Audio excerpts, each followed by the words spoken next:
हरे कृष्णा। हरे कृष्ण कृष्ण कृष्ण हरे हरे, हरे राम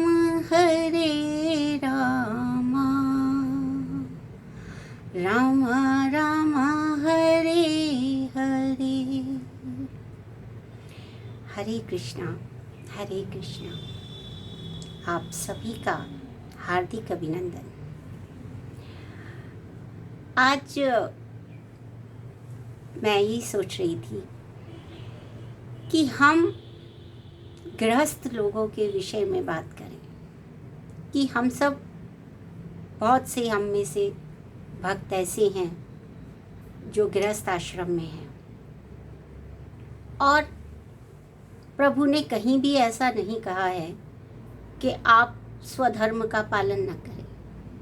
जो जो जिसका धर्म है, जिस समय जिसका जो कर्तव्य बन रहा है, वो उसको अवश्य पालन करना चाहिए। ऐसा प्रभु स्वयं हमें शिक्षा दे रहे हैं।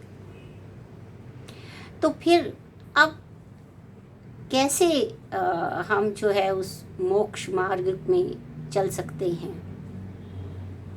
तो भागवत पुराण में सप्तम स्कंध में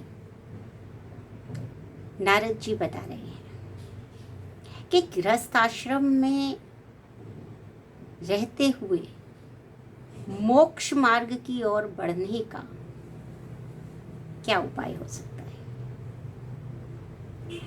तो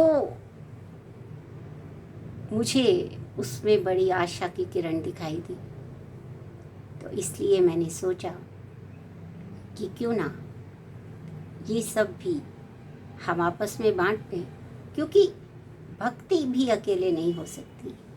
भक्ति में भी भक्तों का साथ अनिवार्य है।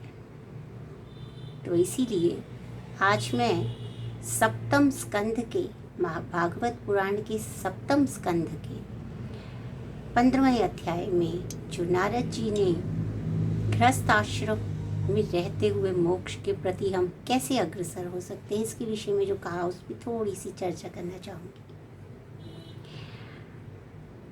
हरे कृष्णा हरे कृष्णा। क्या कहते हैं?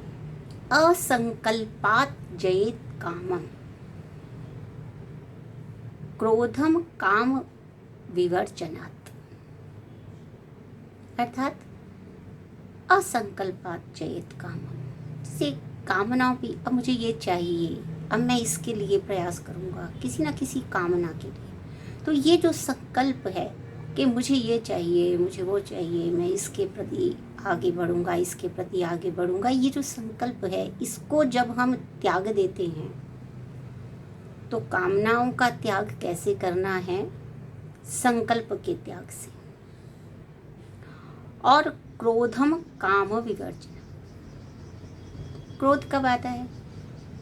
क्रोध तब आता है जब हम किसी भी वस्तु की, स्थान की, व्यक्ति की कामना कर रहे होते हैं और उसमें व्यवधान आ रहा होता है, किसी भी प्रकार का व्यवधान आ रहा होता है। जैसे हम सुबह ऑफिस जा रहे हैं और रास्ते में ट्रैफिक जाम है, तो अब क्या था? अरे जाने की इच्छा है, कामना है, लेकिन उसमें व्यवधान है, तो क्या आता है? क्रोध आता है। तो इस काम को, क्रोध को काम के विवर्जना से जीता जाए। ठीक है ना? क्योंकि मैंने हमेशा बताया, मैंने अपनी हर वीडियो में बताया कि क्रम का बड़ा महत्व है। क्योंकि रज से ही काम की उत्पत्ति होती है और फिर काम से क्रोध की उत्पत्ति होती है। ऐसा हम भगवत गीता में ज्ञान प्राप्त करते हैं। तो रज से यानी राग से, राग भी क्या है? किसके प्रति राग होता है? जिसकी हमें इच्छा होती है उसी के प्रति हमारा राग रहता है ना, है ना? तो ये जो चल रहा है कि भाई राग से तो यहाँ पर क्या कहते हैं कि वो जो संकल्प है उसके त्याग से काम को जीतें और काम की विवर्जना से क्रोध को जीतें। और तीसरा बहुत महत्वपूर्ण बात उन्होंने कही, अर्थान अनर्थे इक्षया लोभम, यानी लोभ को, अगर हम लोभ पर विजय प्राप्त करना चाहते हैं तो क्या कहा उन्होंने, बड़ा सुंदर शब्द है, अर्थान अनर्थे निक्षया, यानी कि जो अर्थ जिसे संसार जो है वो विषय कहता है, संसार जिसको कहता है कि यही एक प्रयोजन है जीने का। क्या प्रयोजन है जीने का? खाओ पियो मौज करो सो जाओ। तो जब ये है सब, एक एसी चाहिए, दो ये चाहिए, वो चाहिए, वो चाहिए, बहुत सारी चीज़ें चाहिए हमको, जब हम इसमें उलझ जाते हैं, ये जो संसार में प्राप्त करने के अर्थ हैं, मैं ये बन जाऊं, वो बन जाऊं, ये सब हो जाए, ये जो संसार में बताए गए विषय हैं, इनमें अनर्थ को देखना, ईक्षया, यानी संसार के विषयों को अनर्थ जानना, ठीक है ना, उनको अनर्थ देखना, क्योंकि ये सारे अर्थ हमारे बंधन में कारक है ना, ये हमें मुक्ति के मार्ग पे नहीं ले जाएंगे। गृहस्थ आश्रम में सबसे ज़्यादा जो समस्या आ रही है वो ऐसा समझती हूँ मैं कि काम की वजह से ही आ रही है, क्योंकि राग की वजह से ही आ रही है।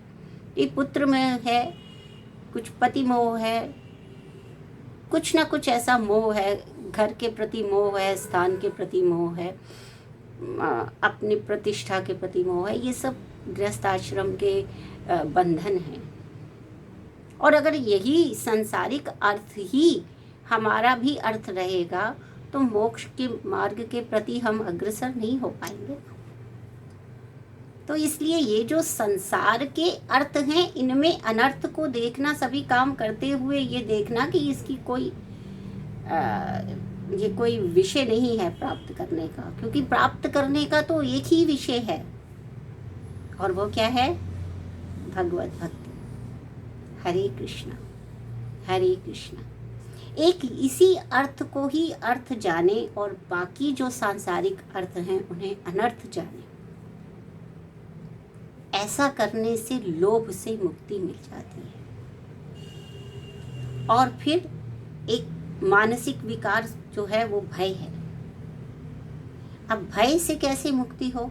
ये नहीं करेंगे तो ऐसा कर देंगे, वो हो जाएगा, वो हो जाएगा। तो क्या कहा उन्होंने? कहा कि तत्वावमर्शनात्, अर्थात तत्व का जो अवमर्श है, तत्व की जब व्याख्या की जाती है तब हमें पता चलता है कि सब कुछ केवल भगवान कृष्ण है और कुछ भी नहीं।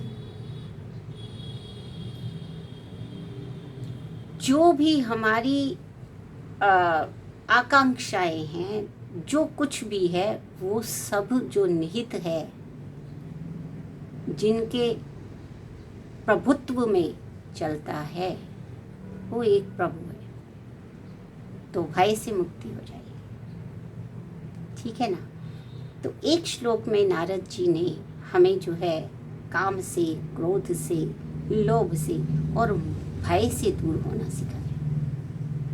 और दूसरे श्लोक में क्या कहते हैं? और क्योंकि ये सारे मानसिक विकार हैं और ये सब विकार गृहस्थाश्रम में हम अनुभव करेंगे, हम सब अनुभव करते हैं कभी ना कभी, कहीं ना कहीं, या करते ही रहते हैं।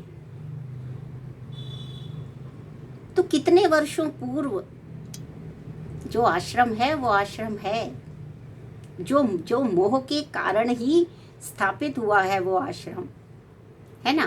किसी राग के कारण ही स्थापित हुआ है गर्भ, और फिर उससे संतान, और वही घर, और वही गृहस्थ आश्रम। तो जो मोह से प्रारंभ हुआ है, उसे वहाँ से उसको हटाने के लिए जो मानसिक विकार है उनसे दूर होना अनिवार्य है। और इसलिए फिर उन्होंने क्या कहा? आन्वीक्षिक्याम शोक मोहो।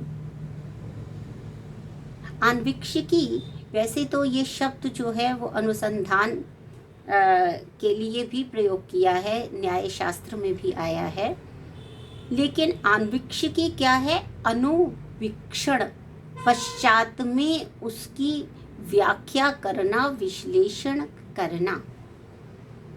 तो आन्वीक्षाम शोक मोहो, जो अध्यात्म विद्या है उससे शोक और मोह को दूर कर लेना।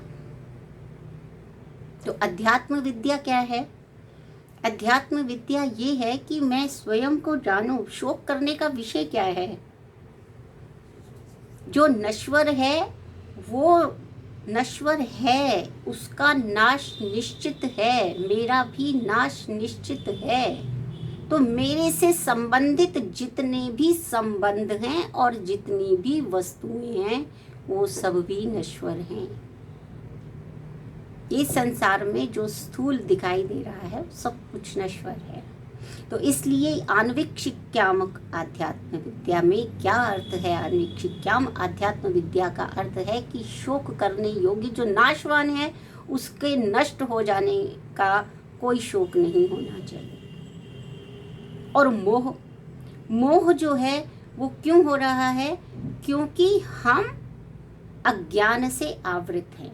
मोह जो है वो तमस का प्रभाव है, तो वो हमें विवेक से ज्ञान नहीं करने दे रहा है। तो अध्यात्म में हम क्या करते हैं? अपने अधिकरण में जाते हैं, सेल्फ एनालिसिस करते हैं।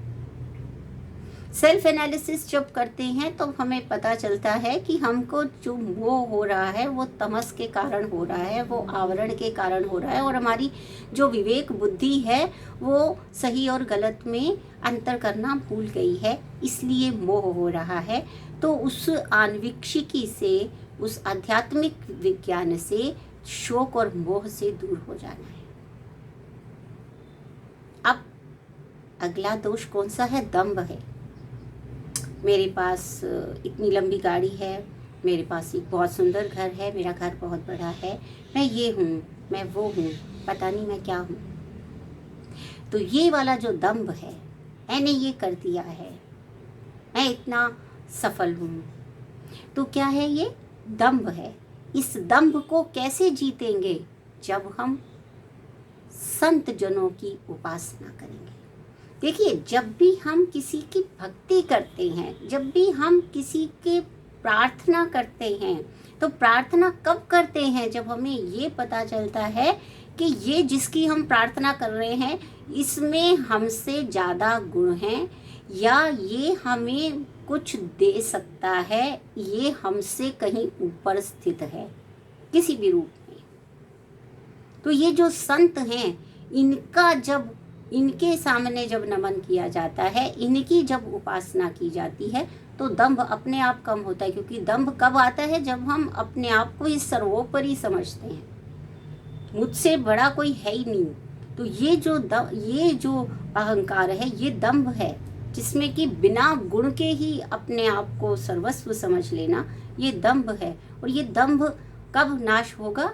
जब हम संत जनों की सेवा में जाते हैं, उनकी उपासना करते हैं, तो हमें पता चलता है कि हम तो कुछ भी नहीं हैं, हमारे पास तो ज्ञान का लेश मात्र भी नहीं है, हमारे पास तो संस्कार का भी लेश मात्र नहीं है, जो इन संत जनों ने अपनी तपस्या से प्राप्त किया है। हम उनके सामने कहीं नहीं रुकते हैं, हम उनकी उपासना करते हैं। तो ये जो दंभ है, यानी कि जो झूठी शान है हमारी, ये अपने आप कम होने लगती है।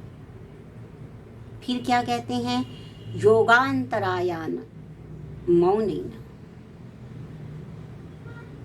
जो हम योग कर रहे हैं, यानी कि जहाँ जो भी हम कार्य कर रहे हैं, उसमें यदि हम केवल बोलते रहते हैं, हम जब मौन होते हैं, तब हमारी वो जो शक्ति बाहर वचन में जानी थी, वो शक्ति अंदर रहती है, और वो ऊर्जा उस योग में जो व्यवधान उत्पन्न हो रहा है, उस व्यवधान को काटने में हमारी मदद करती है। तो ये जो योग है, उसमें जो बाधा आ रही है, उसको मौन के द्वारा हमें सिद्ध करना है। अब योग कोई भी योग हो सकता है, सांसारिक विषय भी हो सकता है, परंतु हम योग किसे मानते हैं? हम योग मानते हैं युज्यते अनेनिति योगा। किससे हमें जुड़ना है? हमें तो केवल भगवान से जुड़ना है। तो उस योग में जो भी बाधा आ रही है वो मौन से हम उसको दूर कर सकते हैं, है ना। क्योंकि जो बात मुँह से कहने से पॉसिबल नहीं हो पाती है वो मनन करने से हमें उसका सॉल्यूशन दिखाई देने लगता है, हम उसको सॉल्व कर पाते हैं। तो योगांतराया न मौने न, और फिर क्या कहते हैं, हिंसा। बहुत क्रोध आता है, हम गृहस्थाश्रम में होते हैं, बड़ा क्रोध आता है, कभी बच्चों पे आता है, बच्चों पे किसी और बात का क्रोध होता है, बच्चों पे उतर जाता है, अपने घर में पति या फिर पति का पत्नी पर, पत्नी का पति पर, इस प्रकार से जो है वो आपस में जो भी चीज़ें सामने आ रही होती है उसमें क्रोध या क्रोध के कारण वो हिंसा जो होती है वो उत्पन्न हो जाती है। तो असल में हिंसा केवल शारीरिक नहीं होती, हिंसा वाचिक भी होती है, हिंसा मानसिक भी होती है। अपशब्द कहना मानसिक हिंसा है ना। और वाचिक हिंसा है एब्यूज करना, किसी को और बुरा बुरा कहना, तो ये भी वाचिक हिंसा है, किसी की चुगली कर देना ये वाचिक हिंसा है। तो इस हिंसा को रोकने का क्या उपाय है? काय वांग अनिहया, कायाद्य अनिहया, यानी कायाद्य अनिहया का मतलब है जो हमारे प्राण हैं, जो हमारी सांसें हैं, जो हमारा मन है, जो हमारा शरीर है, उसको हम स्थिर कर दें थोड़ी देर के लिए। अपने आप को शांत करने के लिए स्थिर होना आवश्यक है। उठा उठा के चीज़ें फेंकने लगेंगे तो हिंसा होगी ना।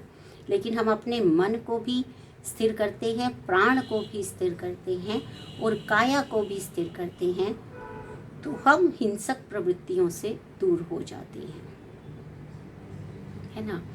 तो इस तरह से जो भागवत पुराण है उन्होंने इस प्रकार के जो उपाय बताए हैं, और उन्होंने कहा कृपया भूतजम दुखम, यानी कि जो भूतजम आदि भौतिक दुख हैं जो किसी और प्राणी के द्वारा हमारे पर किए जा रहे हैं, उन आदि भौतिक दुखों को दूर करने का उपाय है सभी प्राणियों पर दया करना।